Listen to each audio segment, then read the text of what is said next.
Suletta's journey and her realization of what's going on around her is going to be such a fun passage to follow, because the way she'll grow up and going from the bumbling, nervous fool to probably a badass who's willing to protect what she holds dear is going to be incredible to see. And we're already getting glimpses of her growth. A big part of that is due to Miorine and the queen energy that she radiates. Like, everyone is kind of using someone else for some gain in some way. Like, you can look at Miorine and she's using Suletta to get to Earth. But when you compare the usage there and how she is so protective of Suletta compared to anyone else, and then you have Prospera, who just is using her kid and using her kid's fiance in such a way that is so manipulative, that is so exploitive, that it's literally night and day. And Suletta gets a shocking realization that, of course, for an anime watcher was obvious, that Ariel is a Gundam. But I mean, it's something that for her, being as naive and sheltered as she is, this is, from what we can tell, the first time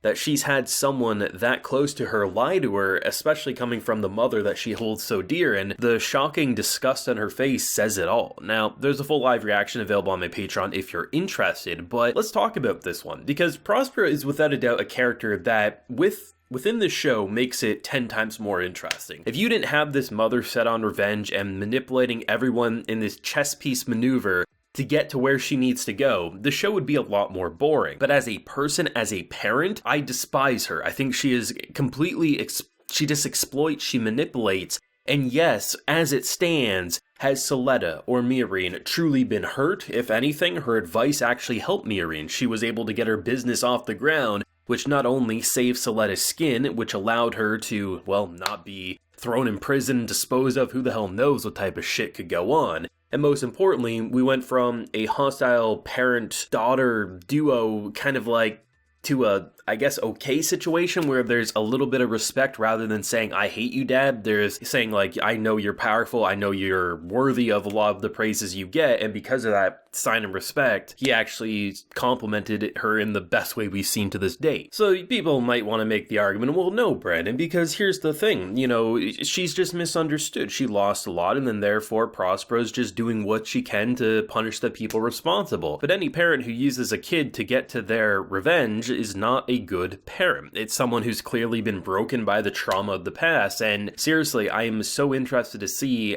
where this is going to go, because I was expecting Suletta to learn something this episode. We don't end episode 6 with what seems to be a shocking death of the fake, just, you know, he's obviously gone, so now what's going to happen? Is the real one going to take his place? Is it going to be the new fake one that is getting plastic surgery to make him look like it? And instead of going with that direction, with that being the shocking revelation, instead, Suletta gets a pretty normal thing happen. Something that she's been convinced Ariel isn't a Gundam, she believes everything her mother says, and now we learn that her mother is lying to her. And for her, you know, someone who really feels like a naive kid in a lot of ways. She's ignorant to the world. She believes those that she trusts 100%. And this is going to be the first true moment that will shape her into second guessing. And those are the really crucial moments that separates a weak character that's written in a way that's flat, that's fake, and just goes along with the flow, to someone who feels realistic. And Suletta is hands down a realistic character for the environment that she's in. She's naive, she's bumbly, and she's a klutz. She is, as a lot of people call her, a country bumpkin. But at the end of the day,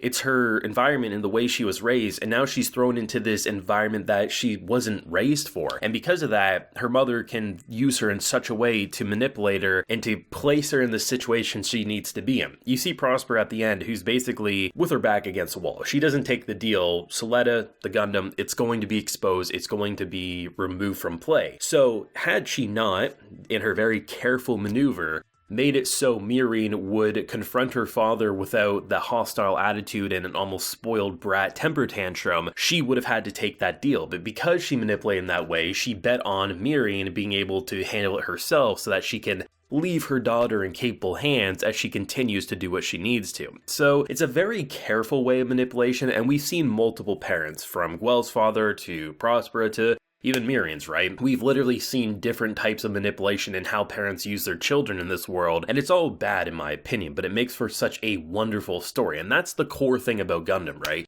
Gundam is a political war drama. That is what it is. It's not the deaths, it's not the fights that makes this show or any show with the Gundam name pop. Those are added bonus cherries on top. The thing that has always made Gundam pop is the stories and the political drama and the slow burn setup to get to those crucial moments. We wouldn't have had as much of an impact with the happy birthday in episode 6 had they not took their time to get there. You know, you could have easily jumped into that by episode 3 and yeah, it would have been shocking, but you wouldn't have an emotional connection to anything really going on screen. And Gundams, the good Gundams that is, and most are at the very least good, don't get me wrong, but the great ones, or the excellent ones, they're the ones that really start taking their time to build into that world, and I really think this one has a lot of potential. It's fresh, but it still feels like what the Gundam Formula is known for. It's not the first time we've seen a school series with Gundam, and I like the fact that for someone like Suletta, who's been so manipulated by her mother, to see her now start to realize it. Obviously, it's not going to be a change overnight. If it was, it'd be a piss poor character design. But the fact that she is so disgusted and honestly heartbroken by the betrayal,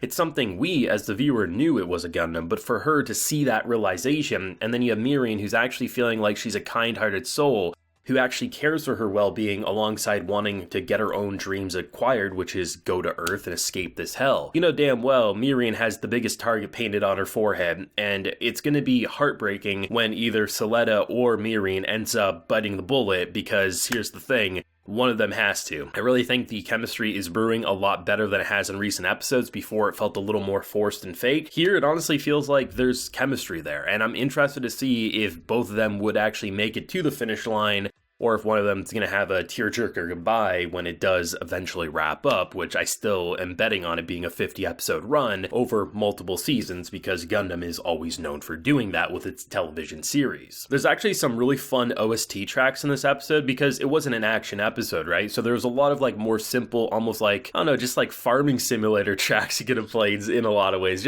It was a very nice change of pace, and I love that rather than it being a fist to the face that gets the job done, rather than it being an explosive action scene, instead, the way this big problem was solved was through dialogue, and that's the thing that makes Gundam what it is, right? It's the political drama of everything, and the fact that Miorine was able to get her way by, you know, showing that respect to someone she very much despises. And you get a little taste with the backstory of seemingly the mother's funeral, and then that probably started the wedge them separating. You really get a sense that there's a lot of really interesting parts moving, and everyone's trying to use everyone, and right now Prosper, I would say, has the edge over everyone, because not only is she out manipulating the adults, she very much has her hands on all these different key players on the children's side, which have connection to the adults she's trying to backstab, and it's working out quite well for her as it stands. But of course, I leave another episode very impressed. I'm loving this one. It was hands down one of my more anticipated episodes for 2 weeks here, and I'm excited to see where it's going to go next. But thoughts and feelings yourself down below. Leave a like if you enjoyed and subscribe if you're new around here. You can also support the Patreon. We do got that full live reaction like I mentioned, and you can also get video shoutouts like a few are getting today. So we got Spectra, Daniel Darby, and Creative. So I appreciate the support, everyone. Please take care and have a good one.